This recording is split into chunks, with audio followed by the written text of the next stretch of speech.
कर medical case में सजा का ऐलान आज होगा। सियालदह कोर्ट ने संजय राय को दोषी बताया था। बीते 18 जनवरी को संजय राय को कोर्ट ने दोषी ठहराया था। आज दोपहर 12:30 बजे सजा का ऐलान होगा। कोलकाता के आरजी-कर हॉस्पिटल में ट्रेनी डॉक्टर से रेप और मर्डर केस में सियालदह कोर्ट आज दोषी संजय राय को सजा सुनाएगी। संजय को कम से कम उम्र कैद की सजा होगी या फिर फांसी की सजा हो सकती है। कोर्ट ने 162 दिन बाद 18 जनवरी को मुख्य आरोपी संजय राय को दोषी करार दिया था।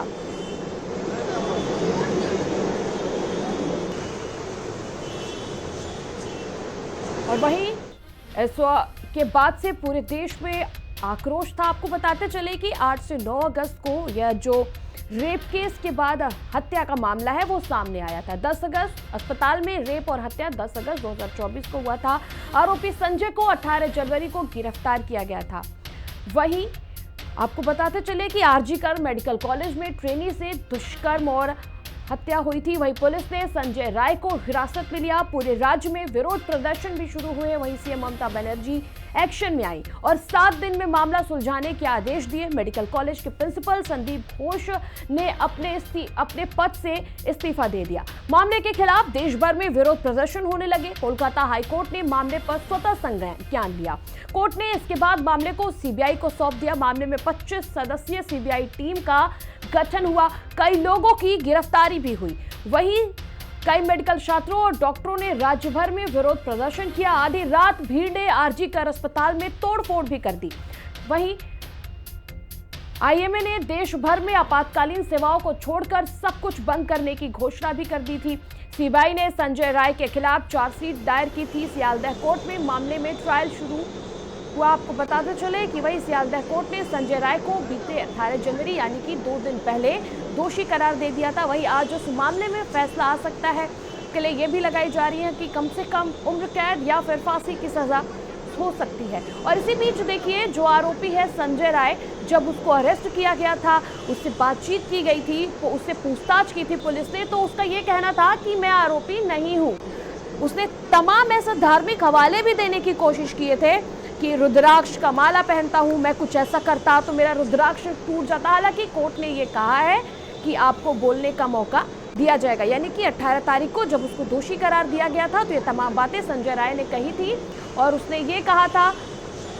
और हालांकि कोर्ट ने ये कहा है कि संजय राय को भी बोलने का मौका दिया जाएगा। सहयोगी वर्षा हमारे साथ न्यूज रूम से जुड़ चुकी है। वर्षा, आरजी-कर डॉक्टर के साथ रेप और हत्या के मामले में जो दोषी है संजय, उसको आज सजा सुनाया जा सकता है। क्या कुछ अपडेट है इससे जुड़ा हुआ? देखिए, मैं आपको बता दूं त्रिशला, क्योंकि देखिए इस पूरे ही मामले में जब यह ट्रेनी डॉक्टर की हत्या हुई उसके बाद से हमने देखा कि लगातार प्रदर्शन होता रहा। 2 महीने तक स्वास्थ्य सेवाएं कोलकाता में ठप रही और आरोपी के खिलाफ कड़ी से कड़ी कार्रवाई की मांग की जा रही थी। और आज वो दिन आ गया है कि जब कोर्ट ये फैसला सुनाने वाला है कि उसे फांसी की सजा दी जाएगी या फिर आजीवन कारावास, क्योंकि उसके खिलाफ रेप और हत्या की धाराओं में एक मुकदमा दर्ज हुआ है। तो ऐसे में अगर हम अधिकतम सजा की बात करें तो इसमें फांसी की सजा दी जा सकती है और साथ ही साथ कम से कम इसमें आजीवन कारावास होगा ही। तो आज 12:30 बजे कोर्ट इस पर फैसला सुनाएगा। हालांकि जैसा कि आपने भी जिक्र किया कि लगातार ये जो आरोपी है वो ये कह रहा है कि मैंने जो है वो गुनाह नहीं किया है। हालांकि लेकिन तमाम जो सबूत है वो उसके पक्ष में रहे थे और यही वजह रही कि इसमें उस आरोपी को जो है वो दोषी माना गया है। ये लगातार संजय राय कहता रहा कि इसमें एक आईपीएस का भी नाम है, लेकिन जब जांच हुई तो उसमें साफ तौर पर इनकार कर दिया गया है कि ये गैंगरेप नहीं है और इसीलिए मुख्य आरोपी संजय राय जिसे बनाया गया है, इसमें देखिए पूर्व प्रिंसिपल है संदीप घोष, उसका भी नाम है, लेकिन वो अभी जमानत पर बाहर है। लेकिन अगर हम बात करें ओवरऑल तो इसमें संजय राय के खिलाफ तमाम ऐसे सबूत मिले हैं जिसके बाद ये अब तय हो गया है कि ये दोषी है और उसके खिलाफ आज कोर्ट जो है वो सजा सुनाने वाली है। आपको बता दें कि देखिए फॉरेंसिक रिपोर्ट इस केस में मुख्य आधार रहा। फॉरेंसिक रिपोर्ट के बाद ही ये तय हुआ, क्योंकि जो पीड़िता है उसके शरीर पर कुछ खून के निशान थे और वो निशान जो आरोपी है संजय राय उसके डीएनए से मैच हुए हैं, बाल मैच हुए हैं, एक ब्लूटूथ भी मिला था जो आरोपी के जो फोन से कनेक्ट था और सीसीटीवी भी है। लगभग इसमें जो चार्जशीट दाखिल हुई है उसमें 100 गवाह पेश किए गए थे और साथ ही साथ इसमें 12 पॉलीग्राफी टेस्ट भी हुए थे। तो यही सब आधार माने गए हैं और उसके बाद अब ये साबित हुआ है कि वो दोषी है। उसी ने जो ट्रेनी डॉक्टर है उसके साथ में रेप किया, उसकी निर्दयी तरीके से हत्या कर दी। हम सभी ने देखा जब ये पूरा ही केस सामने सामने आया लगभग 8 और 9 अगस्त की रात को। ये पूरा ही मामला जो सामने आया आरजीकर अस्पताल में, जहां पर कॉन्फ्रेंस रूम में उसका शव मिला। 9 अगस्त की सुबह जैसे ही ये खबर सामने आई, आग की तरह फैल गई। पूरे देश में इसको लेकर प्रदर्शन हुआ। खासतौर से कोलकाता में हमने देखा कि किस तरह से 2 महीने तक स्वास्थ्य सेवाएं ठप रही।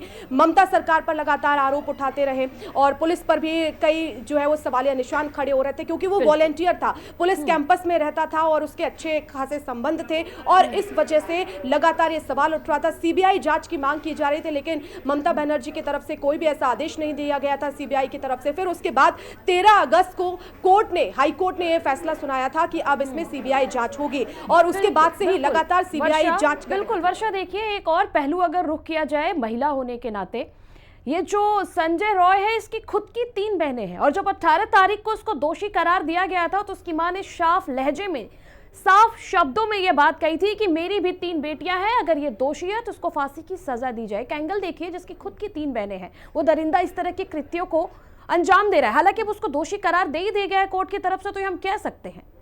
बिल्कुल, लेकिन देखिए त्रिशला, इस पूरे ही मामले में अगर हम देखें, आपने भी जिक्र किया कि उसके 3 बहनें हैं, माँ है, और अगर कोई भी ऐसा व्यक्ति है जो इस तरह के घिनौने कृत्य करने से पहले अपने परिवार के बारे में सोचता तो जाहिर तौर पर इस तरह के वारदातों को अंजाम ना देता। लेकिन उसने पूरी तरह से देखिए प्लान किया था, जो तमाम जो सबूत मिले उसमें ये बताया गया है कि वो रेड लाइट एरिया भी गया और उसके बाद मतलब बहुत सारी चीज़ें ऐसी मिली हैं, उसके बाद उसने इस घटना को अंजाम दिया है। और अब देखिए जो बहनें हैं वो लगातार ये कह रही है कि जो कोर्ट का फैसला होगा वो हमें मंजूर है, अगर उसने इस तरह का घिनौना कृत्य किया है तो उसको सजा मिलनी चाहिए और हम सिर्फ और सिर्फ निचली अदालत के फैसले पर ही जाएंगे, हम किसी और अदालत में इसको चुनौती भी नहीं देंगे, क्योंकि सुप्रीम कोर्ट, हाई कोर्ट में पहले से मामला है, कुछ जनहित याचिकाएं हैं, माता पिता की तरफ से भी याचिका जो है वो दाखिल की गई थी। लेकिन अब देखना होगा कि आखिर जब आज 12:30 बजे जो फैसला सुनाया जाएगा उसके बाद जो संजय रॉय का परिवार है वो क्या कदम उठाता है, क्योंकि कह तो रहे हैं कि हम किसी भी अदालत में इसके बाद जो है वो इसके खिलाफ नहीं जाएंगे, जो निचली अदालत ने फैसला सुनाएगा वो। अब देखना होगा कि आखिर वो क्या कुछ इस आने वाले समय में कदम उठाते, क्या इस फैसले को हाई कोर्ट में चुनौती देंगे या फिर सुप्रीम कोर्ट में चुनौती देंगे, ये देखने वाली बात होगी। लेकिन सबसे बड़ा सवाल यही कि आखिर अब देखना होगा क्या फैसला इसमें सुनाया जाता है, या तो उसे फांसी हो सकती है या फिर आजीवन कारावास। लेकिन त्रिशला यहाँ पर बता दें, अगर आजीवन कारावास होता है तो उसके बाद निश्चित है कि फांसी की सजा की मांग जरूर की जाएगी।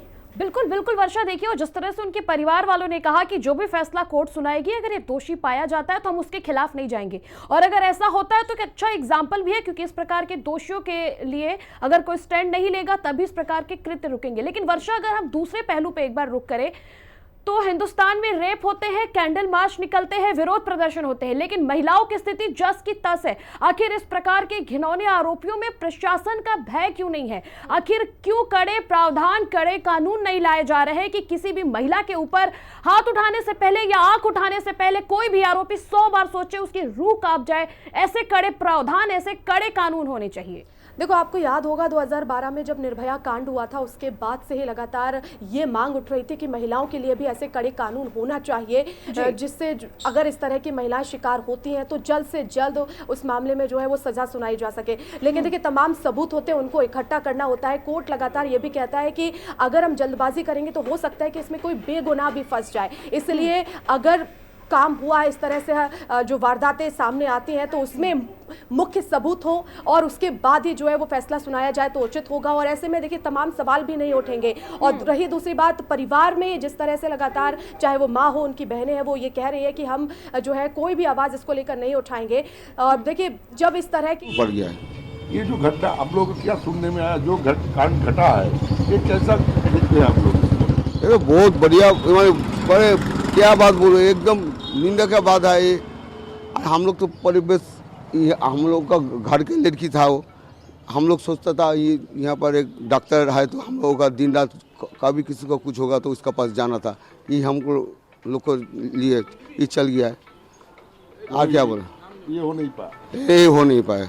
ये तो पूरे हम लोग पूरा चाहता है इसको पूरा फांसी होना चाहिए, और संग में जो और आदमी है उसको भी लेके आओ उसका साथ। वो तो एक आदमी तो उसको साथ ऐसा करने का तो मैंने कर नहीं सकता है, तब और आदमी कहाँ गया है?